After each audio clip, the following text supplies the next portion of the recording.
Bonjour à tous les amis, alors on se retrouve aujourd'hui pour une vidéo pronostic de la 36e journée de Ligue 1.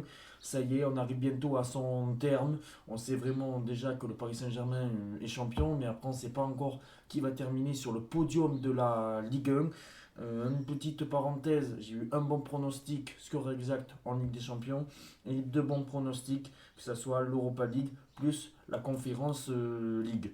On est parti pour faire les 10 matchs, même s'il y a deux matchs qui vont être reportés mardi et mercredi, parce qu'il y a la finale de la Coupe de France, que je vais faire bien sûr le pronostic un peu plus tard, soit dans la soirée ou soit demain. Mais on est parti pour faire les pronostics de cette 36e journée de Ligue 1. Alors on commence ce soir par un Lille-Monaco. Et Monaco, ils sont sur une pente ascendante face à une équipe de Lille qui va lutter jusqu'au bout pour rester dans le top 10. Et pour moi, je pense que c'est Monaco qui va s'imposer 2-1 à Lille. Je pense que Monaco, ils sont sur une bonne période. Et je pense que Monaco va continuer à enchaîner les victoires. Je trouve que Monaco, ils sont un petit peu dans la même dynamique que l'an dernier. C'est pour ça que je pense que Monaco va s'imposer 2-1 à Lille. Puis après, nous avons un Brest-Strasbourg.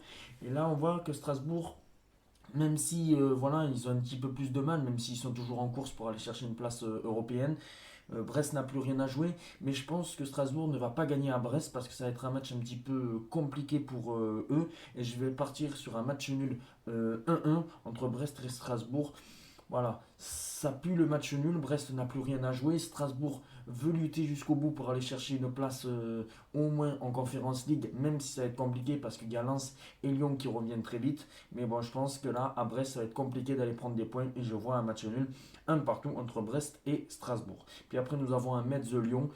Ça va être les matchs de dimanche. Et là, je pense que Lyon va encore s'imposer à l'extérieur et va condamner Metz à la Ligue 2. Metz, il leur manque un point pour être en Ligue 2. Et là, je pense que Lyon, ils sont en mission pour finir au moins sixième ou pourquoi pas cinquième suivant les résultats un petit peu de Nice. Mais voilà, je pense que là, Lyon va s'imposer 2-0 à Metz. Et puis après, nous avons un Angers-Bordeaux. Alors là, c'est un match crucial. Angers est en grande difficulté. Voilà, ils ont très peu de points dans cette phase retour. Ouf qu'en début de saison, ils ont pris des points parce que sinon, peut-être Angers serait relégable. Bordeaux, ils sont au bord du précipice. Ils sont très très proches de la Ligue 2. Et je pense que ça va pas s'arranger parce que je ne vois pas Bordeaux aller gagner à Angers. Peut-être la double chance Bordeaux au nul. Mais bon, je partirais plus sur un match nul. Je pense que pour Bordeaux, ils ne gagneront pas à Angers. Je vous le dis au stade Raymond Kopa. Même si Angers, c'est pas très bon, je ne vois pas Angers perdre ce match. Et c'est pour ça que je partirais sur un match nul 1-1 entre Angers et Bordeaux.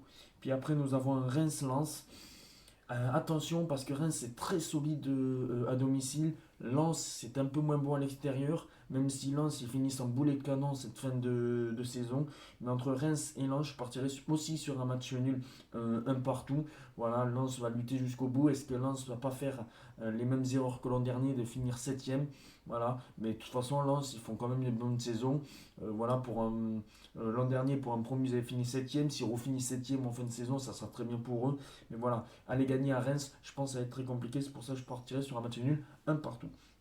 Et après, nous avons un Clermont-Montpellier. Clermont a besoin encore d'une victoire. Si Clermont gagne, ils sont sauvés. Montpellier, c'est dans le ventre mou. Ils sont pratiquement sauvés. Ils n'ont rien à jouer, à part peut-être un top 10. Mais on le voit maintenant, Montpellier, ils sont quasiment en touristes. Voilà, ils sont déjà en vacances. Et c'est pour ça que je miserais bien la victoire de Clermont 2-1 face à Montpellier. Je pense que Clermont peut jouer un mauvais coup à Montpellier et s'imposer 2. Puis après, nous avons un Lorient-Marseille. Voilà, Marseille qui est éliminé de la Conference League. Attention de ne pas répéter les mêmes erreurs. Hier, j'étais très en colère. C'est pour ça que j'ai pas fait de débrief, sinon on serait parti en live. Mais voilà, Lorient-Marseille, je pense que Marseille, ça peut revivre une fin de saison comme en 2018. Et là, je pense que ça va être très compliqué que Marseille s'impose. Je partirai sur un match nul entre Lorient et Marseille, un partout. Même si vous savez que je suis souvent chauvin et que je donne souvent la victoire à l'Olympique de Marseille. Là, je suis raisonnable et je pense que Marseille ne gagnera pas à Lorient. Et ça sera un match nul, un partout. Et puis après, nous avons le match du dimanche soir entre PSG et 3. Et là, je partirai sur une victoire du PSG 3-0 avec peut-être un but de Kylian Mbappé. Et puis après, nous avons les deux matchs qui vont se dérouler mardi.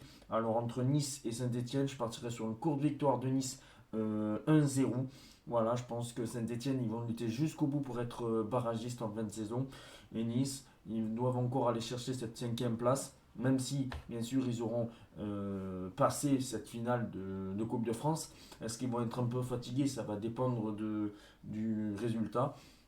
Et c'est pour ça que franchement, je vois la victoire de Nice 1-0. Et puis après, nous avons un Nantes-Rennes. Et là, je vois un match un petit peu spectaculaire. Ça peut peut-être faire double chance, Rennes ou nul. Mais bon, on va partir sur un 2-2 entre Nantes et Rennes. Dites-moi vos pronostics pour cette 36e journée des 10 matchs. Et on se retrouve très vite, bien sûr, pour pronostiquer la finale de la Coupe de France. Ciao les amis.